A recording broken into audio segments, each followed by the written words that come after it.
मुसलमानों को धमकी दी जा रही है और यह कहा जा रहा है कि नहीं नहीं, हम मुसलमानों को नहीं कह रहे हैं, हम लव जिहादियों को कह रहे हैं। क्या सारे मुसलमान लव जिहादी हैं? तो फिर मुसलमान अपने ऊपर क्यों ले रहे हैं? हम तो लव जिहादियों को कह रहे हैं कि वो उत्तराखंड छोड़ के, हम मुसलमानों को नहीं कह रहे हैं। और महाराष्ट्र के मुख्यमंत्री कह रहे हैं कि औरंगजेब की औलादें इस मुल्क में तशद्दुद फैलाना चाहती है। तो चारों तरफ एक ऐसा माहौल है जिसमें सरकारों ने तय कर लिया है और पुलिस ने तय कर लिया है कि इस मुल्क में हम मुसलमानों को मुजरिम मानकर अपनी कार्रवाई शुरू करें। यह तय किया जा चुका। उमर खालिद को 2016 से तय कर लिया गया कि एक ऐसा प्रतीक बना दिया जाएगा कि अगर मुसलमान नौजवान, शिक्षित मुसलमान नौजवान आत्मविश्वास के साथ आजाद दिमाग की तरफ बात करेगा तो उसे इस हिंदुस्तान में आजाद नहीं रहने दिया। उमर खालिद को इसका प्रतीक बनाया गया कि यह मजाल कैसे है एक मुसलमान नौजवान की कि वह सर उठाकर अपनी आजाद ख्याली का इजहार कर सके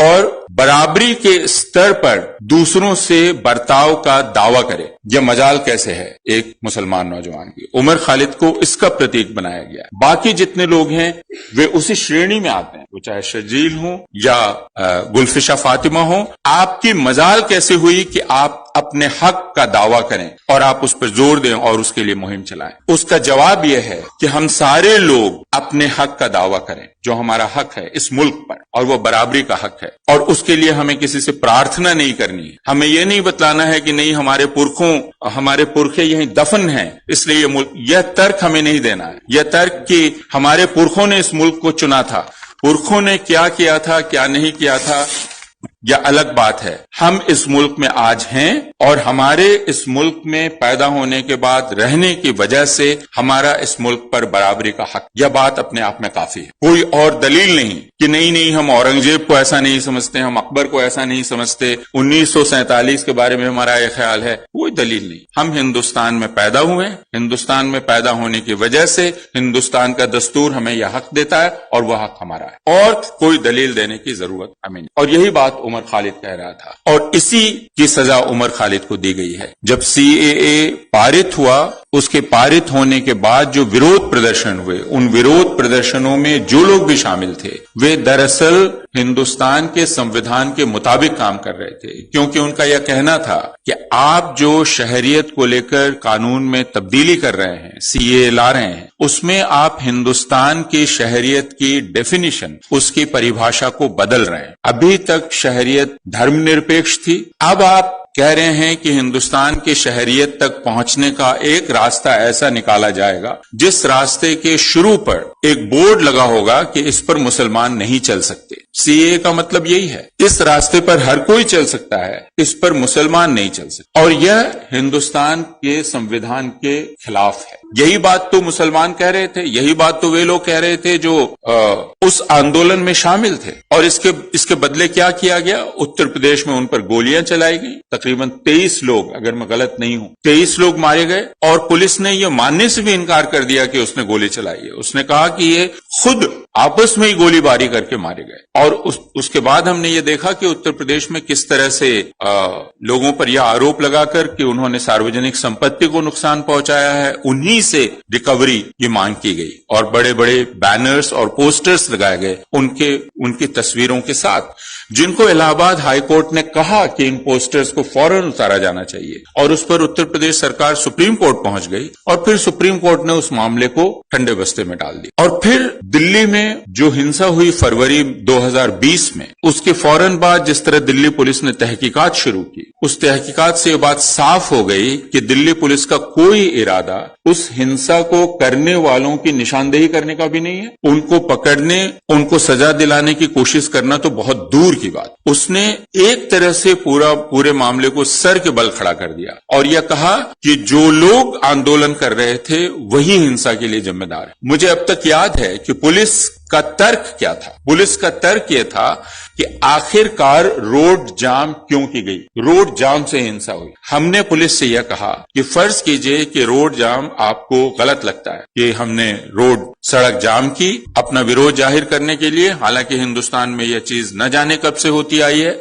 हम सारे लोग जो छात्र आंदोलनों में रहे हैं, हमने अपनी मांग पर जोर डालने के लिए कितनी बार सड़क जाम किए, यह मुझे याद भी नहीं है। लेकिन अगर आपको यह गलत लगता है तो यह पुलिस के अख्तियार में था कि वह रोड खाली करवाए। यह कोई दूसरी भीड़ नहीं कर सकती है, कोई प्राइवेट सिटीजन नहीं कर सकता है कि मैं एक विरोध कर रहा हूं, इस विरोध को एक दूसरी भीड़ आकर खत्म करे, इसका हक उसको नहीं है। लेकिन दिल्ली पुलिस का कहना था कि नहीं, आपने जो रोड जाम किया इस वजह से दूसरे लोगों में गुस्सा भड़का, तो उनके गुस्से के लिए आप जिम्मेदार हैं, जो हिंसा हुई उसके लिए आप जिम्मेदार हैं। अब ये एक बहुत अजीबोगरीब तर्क और हम ये जानते हैं कि यह तर्क क्यों दिया जा रहा है। जब उनसे यह पूछा गया कि भाई जो लोग आपके अफसरान की मौजूदगी में कह रहे थे कि अगर पुलिस ने सड़क खाली नहीं कराई तो हम करा देंगे, आपने क्या उनसे पूछताछ की है? तो पुलिस का कहना था कि नहीं, वो तो हमसे बातचीत कर रहे हैं। जो ऑन रिकॉर्ड है पुलिस, वो ये कह रही है कि नहीं, उसको धमकी नहीं कहना चाहिए,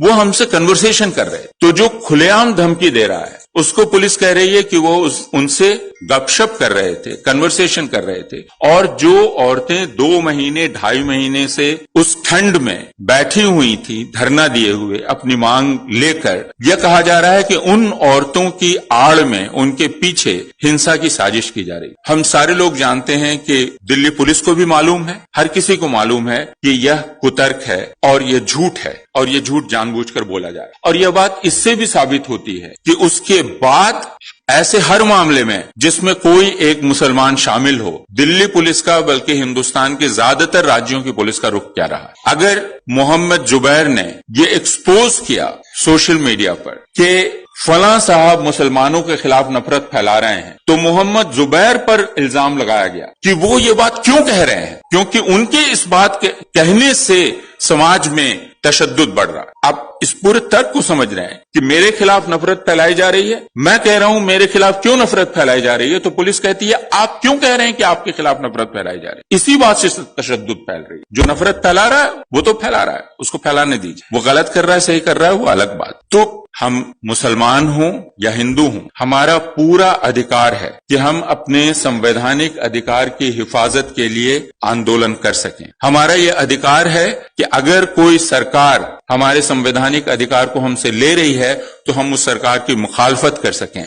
हमारा यह भी अधिकार है कि हम उस सरकार को हटाने की मुहिम चला सकें। यह हमारा जमहूरी हक, और यह हक हमसे कोई ले नहीं सकता। और यह हक हर किसी का बराबर का हक, मुसलमान होने से यह हक कमतर नहीं हो जाता, घटकर हिंदुओं से कम करके यह हक उन मुसलमानों का नहीं होता है। उमर खालिद एक आजाद ख्याल हिंदुस्तानी शहरी की तरह अपनी बात कर रहे थे, और उमर खालिद के पक्ष में यह कहने की हमें कोई आवश्यकता भी नहीं है कि वो अहिंसक तरीके से आंदोलन की बात करें, क्योंकि क्या हमें अब इस आंदोलन की वकालत करने की जरूरत होगी जो आंदोलन सीए का था। हमें दरअसल यह कहना पड़ेगा कि पुलिस की पूरी तहकीकात और हिंदुस्तान की सरकार का पूरा रुख हिंदुस्तान के संविधान के खिलाफ है और हिंदुस्तान के शहरियों के खिलाफ। और उमर खालिद एक तरह से उस साजिश के शिकार हुए हैं, जैसे शर्जील इमाम उस साजिश के शिकार हुए हैं, जैसे कुल्फिशा फातिमा उस साजिश के शिकार हुई हैं। मैं उमर खालिद के बारे में सिर्फ यह कहना चाहता हूं कि अगर आप, नदीम ने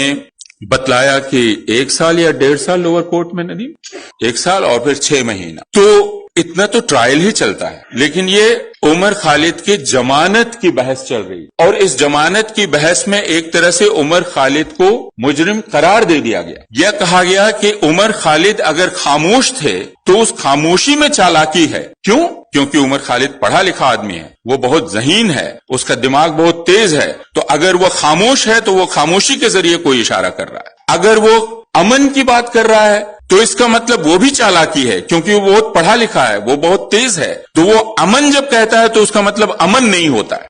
यह अदालत में यह सारी बहस चल रही, और उस बहस को हम जानते हैं। लेकिन जैसा मैंने कहा कि ऐसा वक्त आता है जब आप अपने इंसान होने की बात को जब सामने रखते हैं तो उसकी सजा आपको मिलती है। वह जंग लड़नी पड़ती है, वह हक हासिल करने के लिए।